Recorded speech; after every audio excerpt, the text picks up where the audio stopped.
শেখ হাসিনা কাদেরকে রাজাকার বলেছেন আপনি চেয়ে দেখেন। আপনাকে এই রাজাকারের এই নিষ্ঠুরপূর্ণ মন্তব্যের জন্য ছাত্র সমাজ ক্ষমা চাইতে বলেছে। মুক্তিযোদ্ধারা আমাদের পাশে দাঁড়িয়েছে।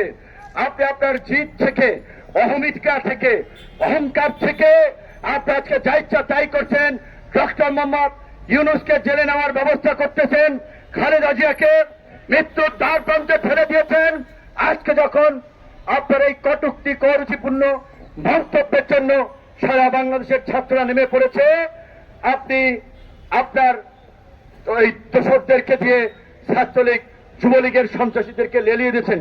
পরিষ্কার কথা বন্ধুগণ, আপনারা মনে রাখবেন ওবায়দুল কাদের যেই বক্তব্য দিয়েছে আন্দোলনকারী ছাত্রদেরকে দেখে নেবে ছাত্রলীগ, যা স্পষ্টত ফৌজদারি অপরাধ, এবং ওবায়দুল কাদেরকে এই 7টি হত্যাকাণ্ডের দায় নিতে হবে।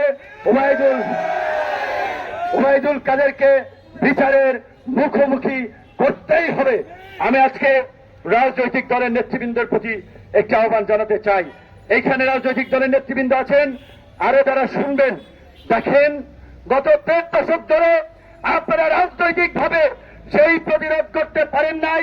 ছাত্র সমাজ, সাধারণ ছাত্ররা সারা বাংলাদেশ থেকে সেই প্রতিরোধ করে দিয়েছে। কাজেই এই প্রতিরোধের মধ্য দিয়ে আমরা যদি এই ছাত্র জনতার ঐক্য গঠিত হয়েছে, আজকে ছাত্র জনতার ব্যানারে এই কালো পতাকা মিছিল, গায়েবানা জানাজা হচ্ছে। এই ফাঁসির শক্তিকে যদি পরাজিত করতে না পারি, কয়েক যুগের জন্য বাংলাদেশ ফাঁসিবাদের কবলে পতিত হবে, তা কিন্তু আমরা জানি না।